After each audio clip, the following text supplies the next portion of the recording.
Hi guys, welcome to the Sports Bet Daily Show. It's Wednesday and it's the day when Craig Edwards, ex-snooker player, professional tipster from golf and snooker, is coming on our show to deliver his best bets from golf this week. We don't have snooker because the international championship is underway, and but he had some great tips also last week for that, some great outright, some great value bets from the first round and second round. But today we are talking Northern Trust Golf, a competition, an interesting competition, because as Craig said in his preview here, 125 top 125 players in the PGA Tour are competing for points, most of all, because next week we have the BMW Championship with 70 players, with the top 70 players.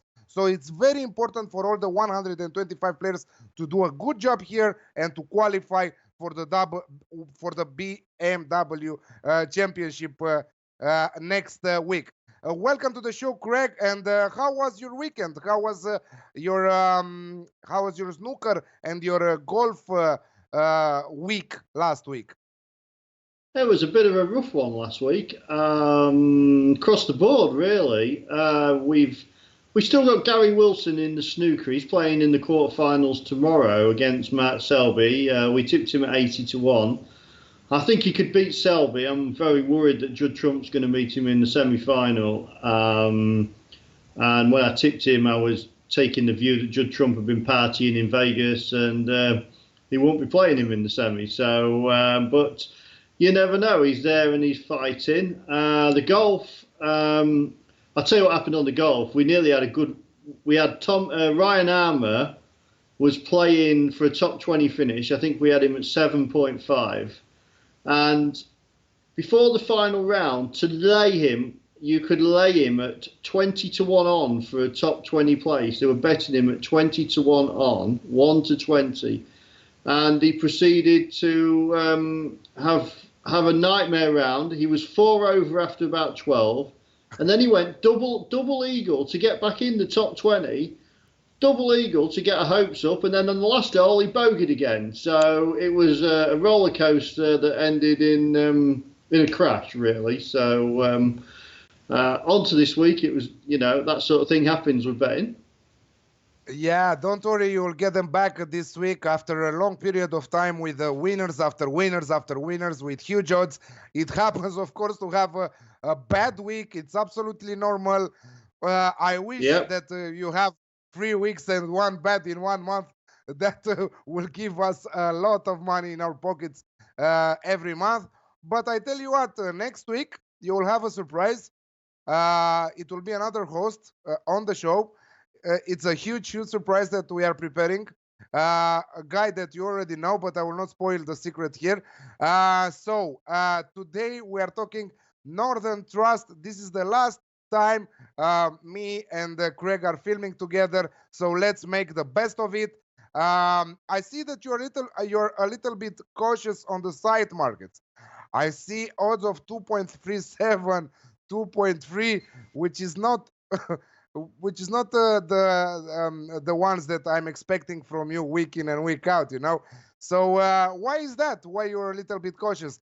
Because of the bad week last week, or in general because you think that there is great value on some of the players to get something out of this side market odds?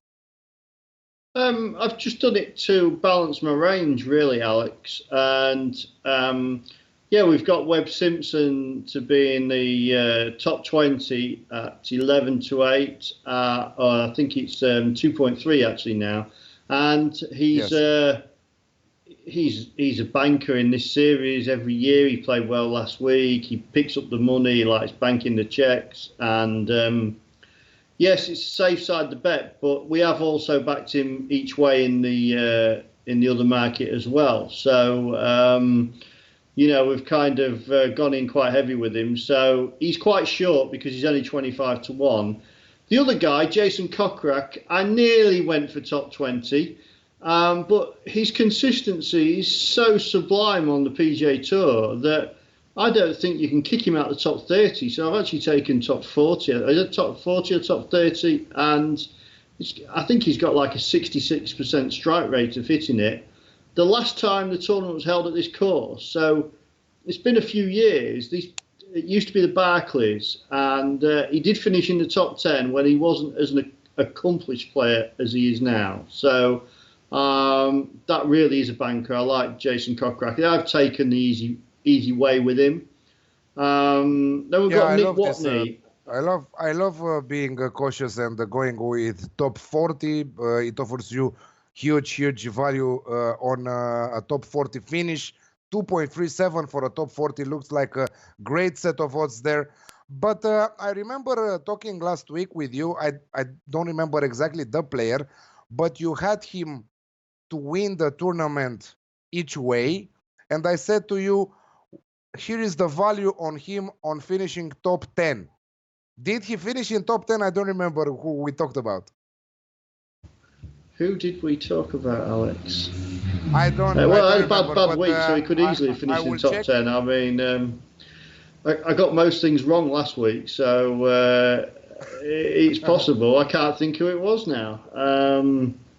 But yeah, I've taken that view because we have actually got a couple of big outsiders in the side markets I really like this week. So the top American, Jim Furyk, he's been playing well all season. I just know this test is going to suit. It's not fiddly, but what it is, you need to strategically get your irons on the right part of the greens. And 27th in St Jude after the British Open. It's just a perfect test for him. And the beauty of this is we're back in Jim Furyk at 80-1 top American, and he doesn't have to win the tournament to win the market. We actually won on him earlier in the year in a similar event, the Players' Championship, at 90-1. The same bet it was. And because Rory McIlroy won the tournament, Jim Furyk finished second, but we had a 90-1 winner. So if a non-American wins a tournament, we will be sat in a nice position. That said, the Americans are strong. Plus, it's each way. So even if you come second or third in that top American, we will get our part of profit, I believe, because each way he's 5 at places, 80-1. Yeah, that's it. And so, in theory, you could have a situation where the top 10 have 5 overseas players, and Jim Furyk could be in the top 10 then, and he would place in that market, which would be 20-1, his fraction of the place. So, yeah, that's very good. And he's such a consistent player that if he gets off to a good start, he'll linger about the leaderboard. And I like him over the years. I've been backing him best part of 30 years.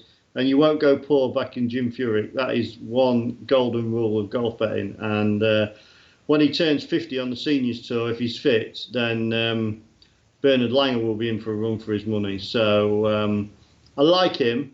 And then the other big price I want to put up in the side market this week was Corey Connors, a Canadian. And on the PGA Tour stats, in previous years here, the stat of shots gained tee to green seemed to be prevalent. Now this is his course debut, and his strength is hitting quite long off the tee, keeping it nicely in play, and then putting it in a nice part of the green. He won the Valero Texas Open earlier in the year after Monday qualifying. He Monday qualified. He travelled up from Costa Rica to Monday qualify. He had a 5-player playoff. He won the 5-player playoff, and then he won the tournament. Would you believe? And wow.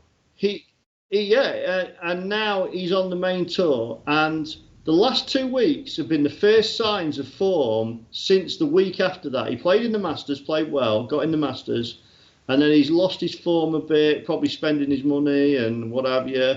And just the last 2 weeks, his position's come back again, and he looks to be very close. So in the top rest of the world market, he's been as high as 40-1. I think you'll still get 28-1 quite easily. That's 4 places as well.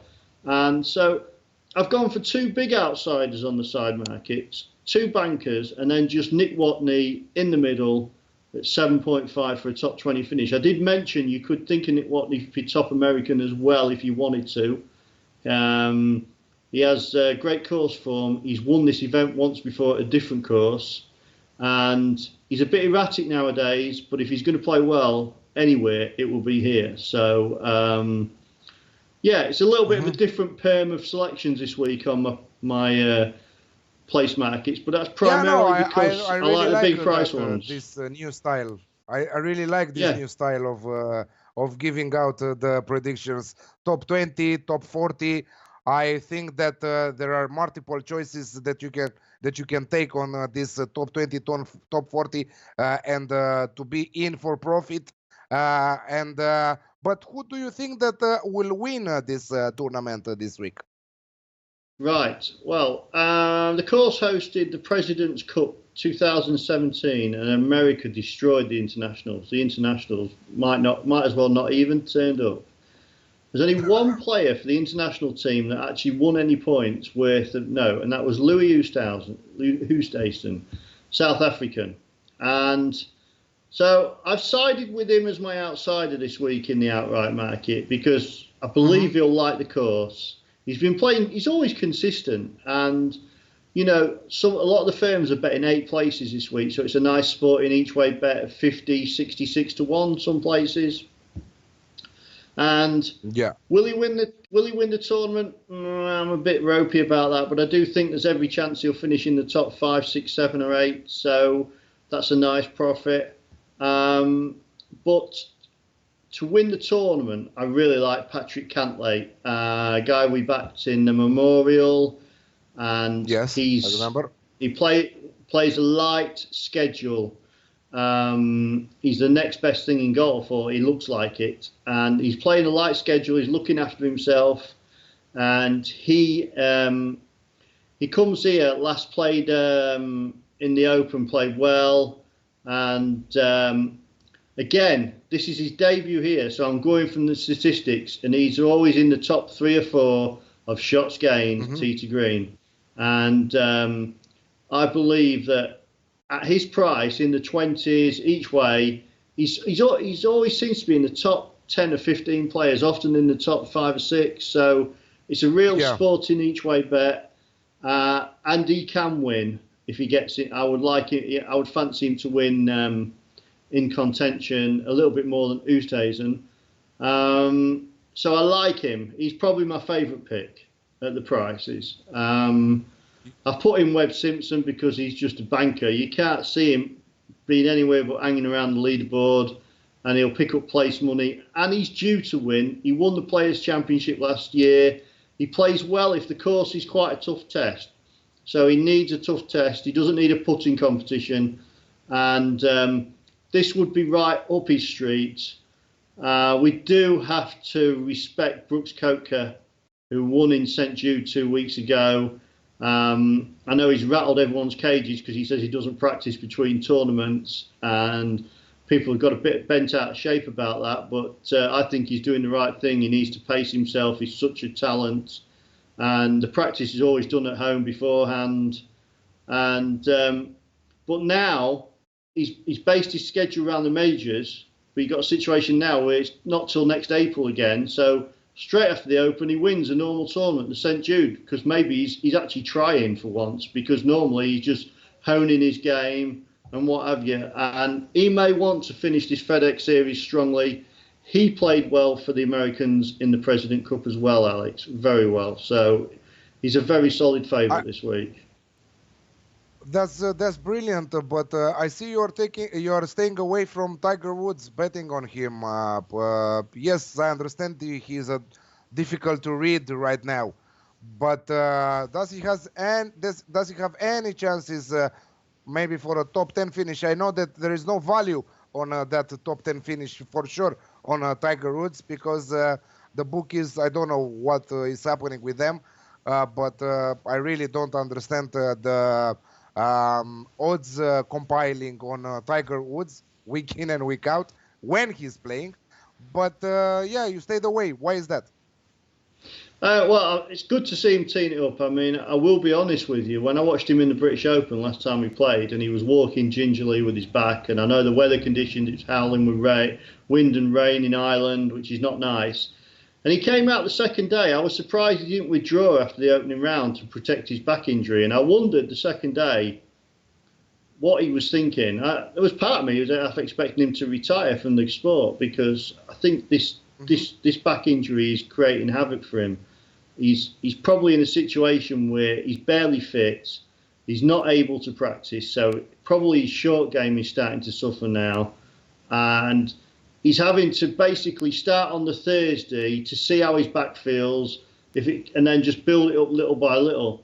I mean, make no mistake, if Tiger Woods is in the mix on the Sunday, he may well still win because all the other players will be frightened, and he's still got that aura, but you would expect that these last few months since the Masters, he has hardly practiced the way he has played the tournaments, and so I'm happy to see him playing, but I am thinking that the minute he gets a twinge off his back, he will go away then until next year at Torrey Pines and come back Torrey Pines and the Masters. He's got to be so careful. I mean, I fear for him. I do fear for him. I tell you. I mean, he's got great course form here. The 2 times it's been here, he's been second. He's got great course form next week. So if he is fit and plays his way into 4 rounds this week, he'll be better for it and he'll play well next week. He may well be a better bet next week if you can think that he's fit. But it's difficult for us to know, Alex. It really is. I mean, the only way for people to bet Tiger Woods is to watch him on the opening 2 days and to see his body language, see how he's feeling, and because we're all in the dark. So basically, you're trying to see how he will compete this week, and he might be on your list on the BMW Championship next week, right? With 4 solid rounds this week, if they offered the same 25, 28 to 1 next week, and he had 4 solid rounds, middle of the field this week, I'd be interested next week because he's actually won the last 2 times at the course next week in the PGA Championships in '99 and '06. Okay. So he's wanting to play. I think he wants to play this series. So we're going to learn a lot this week if he's fit enough, really. But it's good that he's trying. I can see he's trying, and it's just I feel for him, really. Yeah, actually, everybody feels for him. Anyway, top tip banker of the week, as we are saying here at Sportsbet Daily, I think that is Webb Simpson, top 20 at 2.3. Yeah, that'll do, Alex. That'll do nicely. Anyway, and Jason Kokrak is a real solid bet for all the place markets. Anything from top 10, top 20 downwards. Really solid bet as well.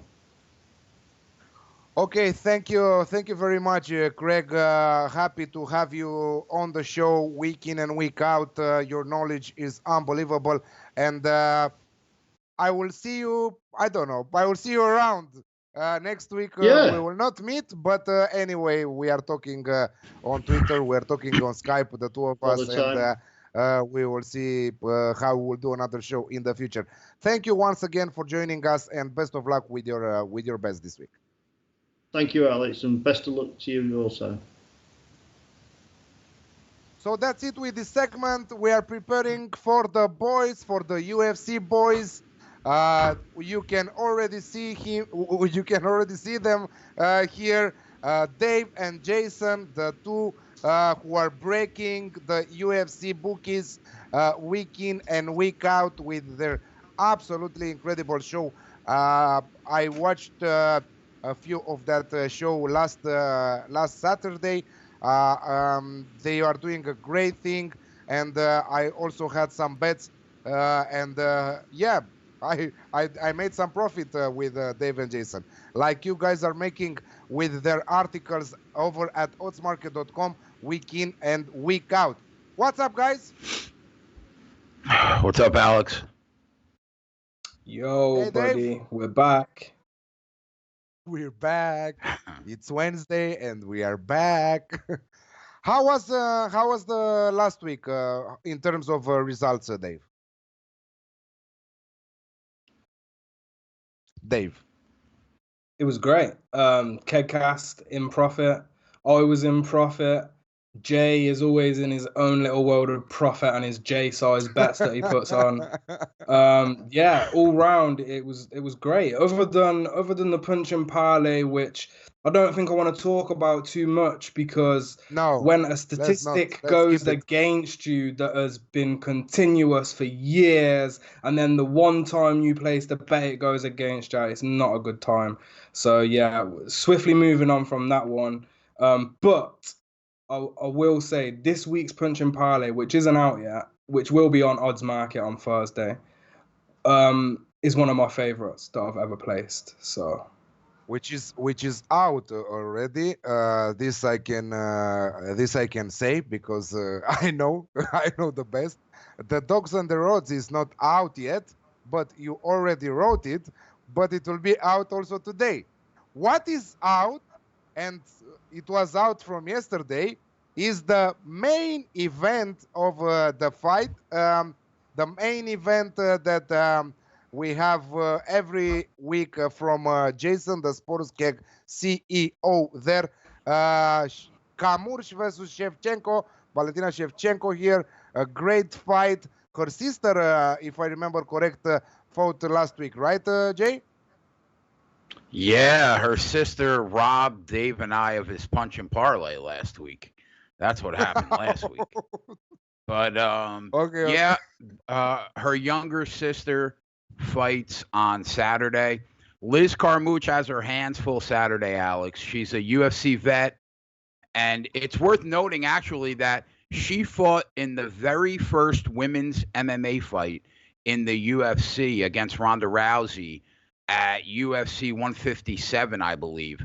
So she's been around for a while. It just goes to show you how weak the women's flyweight division is right now, that Liz Carmouche is the number 3 ranked flyweight in the world right now. And I mean, when you look at her, she looks like a very small package, but she's actually a very physical fighter for her frame. She tends to clinch with her opponents and transitions them against the cage, where she controls things from there. She's a good wrestler when she's able to take her opponents down. She has really good top control. She tends to keep fighters on the ground once she gets them there. And her third attribute would probably be she's a pretty decent power striker. Over the last 3 years or so, she's become a more accurate striker. So that power punching game has been more effective. But here's the problem. All those attributes and nice things I just said about her is great when she's fighting another fighter in the division, but she's going up against the best. Valentina Shevchenko's on another level. There's currently one woman on the roster that can beat her right now, and that's Amanda Nunes. Shevchenko is a pure striker on the roster, 56-2 as a kickboxer, 17-3 as an MMA fighter. Her striking's on another level. Her fight IQ, excellent. She's seen it all, done it all. She's got 78 pro fights. She's strong in the octagon, much stronger than Carmouche, and her technique is flawless, man. The angles she cuts are perfect. She's ridiculously technically sound. If there was something I could say she needs work on, would probably be mat work, but she'll dominate this fight start to finish. The only thing is, how are we going to get on her? Even me with my J-size bets, I'm not going to lay minus 1,300 on her because it's MMA and anything can happen, right? So we're going to take Shevchenko inside the distance, 1.68 on the decimal, or minus 145 for my fellow Americans. So that's it. Great set of odds there, and I think that you can also use it in a parlay. Isn't that so, Dave? Valentina Straight, even with Valentina Straight, she's adding a couple points to your parlay. She's not even doing much for a parlay. See, the best angle, in my opinion, to come out for this fight is either to pick the decision or for Valentina to get the job done inside the distance. But then you have to start thinking, wow, can Liz survive this long, considering she is for the who's who of the UFC in terms of females. She's been around for so long. And let's not forget, these two girls have fought before, way before UFC and I can't even remember the promotion, C3 or CS fights, something along them lines. Back in 2010, these two girls fought, and funnily enough, Liz stopped Valentina by TKO. But there's nothing that you will be able to take from that fight and then try and implement into your handicapping whilst looking at this fight, because Valentina is an entirely different fighter. She was very young, she was very fresh back then. She might get the revenge exactly how she lost the first fight by TKO, and that's why it's hard to place money on this fight, because trying to decide, on that decision or that finish is a real tough one. So, yeah, Valentina will win. I am 99% sure she will win. I have to give the 1%, fighter's punch, fighter's chance. But, yeah, if these girls fight 100 times, Valentina's winning 99 of those fights without a shadow of a doubt. Okay, there's great analysis from both of you. On the main event, we are going with 1.68, the best odds on the market right now. That Jay specified, but right now I'm going a little bit on the dogs and their odds, because you're absolutely, I don't know, also we talked about this last week, I think that you should start putting those fights for the dogs on the roads on your parlays, like that you will have even better total odds at the end of the day, because absolutely incredible. Almost every single week you are doing 2-0. I don't know, it's absolutely incredible. Also this week, many chances for 2 wins. I really like how you break down the matches. Tell us a little bit about Poliana Viana versus Veronica Macedo. Yeah, it's funny, it's all to do with probability. So when you're looking at a parlay, you want to make sure your implied probability, is as high as possible. With underdogs, their probability is always below 50%. So it's tough to then go and put these dogs in a parlay. But this week, very similar to last week, we've got 2 girls.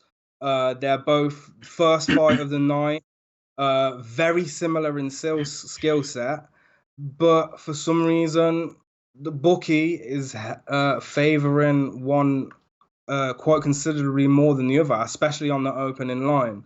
I wasn't able to snatch the 240 which this line to open at, but I did get 220, and I do expect by fight night we might see this line at a pick-em, because Poliana Viana is very one-dimensional.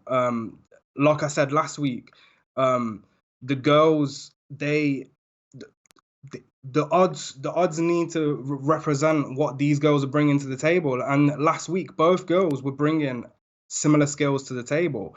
It was a tough grind. It weren't an easy win, but our fighter, she grinded it out, and she won the 3-round decision. And I can see the exact same thing happening this week with these 2 flyweight girls. Both of them coming on a losing streak. Nothing in their highlight reel to get excited about. Quite boring, not going to lie. I'd say Pollyanna's going to give us a lot more output on the striking maybe. But other than that, I can't see where she's going to have an advantage. Macedo mixes her style of striking up way more than Pollyanna. They're both quite one-dimensional, but I just feel that Macedo has that edge, and if she can tie her up, take this to the floor. She's a brown belt in jiu-jitsu. She's got a brown belt in karate, so I expect her takedown skills to be slightly better. She also has black belt in taekwondo. Grappling exchanges, she's going to be the favorite there. This could be an ugly fought on the floor where she's just pounding out, or it could be a boring striking fight where both girls are not doing too much. Certainly don't think this one will be ended unless Macedo can get her neck on the floor. I really don't understand why the bookmaker, this line opened up at minus 182, 1.55 in favor of Polyana. Exactly like last week. It's absolutely absurd to release these lines on girls that are both coming in on a losing streak, and there is no clear path to victory for either of these girls. It's a coin toss, so a coin flip. So when I see this fight, all I see is money.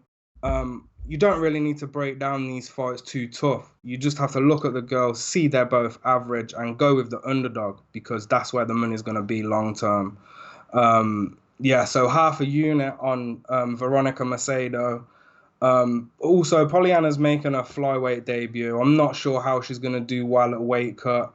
I really don't know. She will be the longer girl, slightly bigger. And she'll probably be slightly faster in striking and have a little bit more output. But then other than that, I have no worries with Veronica Macedo getting the job done here. Oh, that's awesome. I'm sure that in few months, the bookies will try to find you and to make you an odds compiler, because every week you are saying that their people are doing mistakes on compiling the odds for fights. So I think that you would be very, very good as an odds compiler for a bookie for UFC. Also, Jay, the same thing.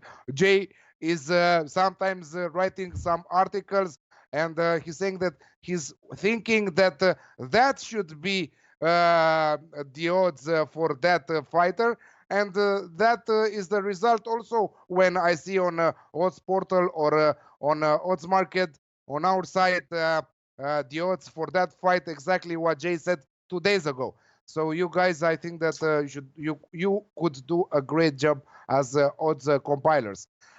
Jay, Vicente Luque versus Mike Perry, the co-main event from this fight here. Vicente Luque, huge favorite at 1.48. You are going with him or you are going with the underdog? It's a fight that is sure to give us some bombs and fireworks, I would think, before the main event on Saturday. We have two guys that have bricks in their hands, and in the case of Vicente Luque, not the best chin, and in the case of Mike Perry, I guess you would say a slightly above average chin. The article will be up in a couple hours on Odds Market, so everybody could check out the pick there. But quickly to break the fight down, I had a ton of hope for Platinum Mike Perry a couple years ago, Alex, but he's really disappointed me, man. The last couple years, and now I'm lukewarm on him, to be honest. He's a power striker. That's it, really. He doesn't do anything else well other than box. And with all that said, 4 of the last 5 fights that he's been in have gone to the judges' scorecards. And the one fight that didn't was not because he got the finish. It was because he was submitted by Cowboy Cerrone. So this power finisher that he was earlier in his career has sort of gone by the wayside. And he now seems like a power boxer that can't knock anybody out. He's 3-3 over his last 6 fights. He's fallen out of the top 15 rankings in the welterweight division. And he is just kind of really there. On the flip side, you have a fighter in Luque that's trajectory does seem to be climbing. He just cracked into the welterweight top 15 right now. He's another guy that's got really heavy hands. He's capable of rolling on the mat. He isn't a black belt, but he does have a brown belt in Brazilian Jiu-Jitsu. His standing practice is Muay Thai. He's really good in the clinch. And because he's so strong, he has decent top control if he gets you to the ground. He's won 5 of his last 6 fights. And even though I put an asterisk next to that Brian Barberina fight because he was losing that fight badly and got a last-minute knockout late in the 3rd round, but technically he's on a 5-fight win streak, and his only loss the last 6 fights is to Leon Edwards, who Dave and I both think will be fighting for a welterweight championship at some point in his career. So it should be an entertaining fight. And the article will be up in a couple hours, right, on Odds Market. But I agree with Dave, really. I mean, he has it as one half of his punching parlay. And I'm going to be on Vicente Luque here. So for better odds, do you think that we should take another, as a single bet, you should take another bet on this match? A straight win is well, at from the odds 1.48. from the fights that I've broken down so far and I've watched fight tape on, it's one of my favorite fights in terms of the edge I see compared to the odds that we see right now. So I would not be opposed to throwing an extra half unit or a unit on Luque straight, in addition to what Dave did in his parlay. Okay, that's brilliant. Dave, do you have any other matches that you want to break down and some great tips for our viewers that are not on your card or on your articles right now over to oddsmarket.com? Maybe you want to say some more. Anyway, remember, guys, that all our also the boys Jay and Dave are going to we are going to keep the record and tell them every week on Monday after every fight, and in general for all the writers at oddsmarket.com. We will do that for all the sports. So maybe sometimes Dave and Jay have some other bets that they want to give out that you cannot find in their articles. So this is why I'm asking Dave if he has anything else for this match, for this card. Yeah, see, it can be real tricky when it comes to UFC odds. So right now, I like the look of Volkan Oezdemir, who's facing Ilia Latifi, which is the fight, which is 2 fights before the main event. But I don't like the line. I do think that public money will come in on Ilia Latifi towards the end of the week, around payday, around Friday. I think there'll be a few people that'll see Latifi at this dog price. He's currently sat at, I think you can get him at 223 for Latifi. I think that might get hammered a little bit. If that's the case, we'll see Volkan come up to around 1.80. Minus 120. I like that price on Volkan. I will put a unit on Volkan if that price appears before fight night. Looking down the rest of the card, we're getting to see the debut of one of the best jiu-jitsu practitioners that the UFC will have on their roster. He is juiced heavily, which is a shame. They already know what he's got in store. It's a set-up fight. I feel it's a huge set-up fight, and it's the other half of the punch and parlay as well. Rodolfo Vieira, he is 1.45 minus 225 against Oscar Pichota. Not sure if I'm butchering his name there. This guy is going to put you out as soon as the fight hits the ground. He has been doing jiu-jitsu a long time before the UFC existed. He's 30 years old. He might be coming on a bit late towards his career, but he reminds me of Damian Maia. And when I watch tape on this guy, I see a younger, hungrier Damian Maia. And anybody that watches UFC, follows martial arts, knows that Damian Maia is one of the best grapplers and BJJ practitioners that we have in the UFC. This guy will challenge Damian for that title. Rodolfo Vieira will submit his opponent, but just to play it safe, and of course, it's the punch and parlay. I want to make sure this one cashes this week.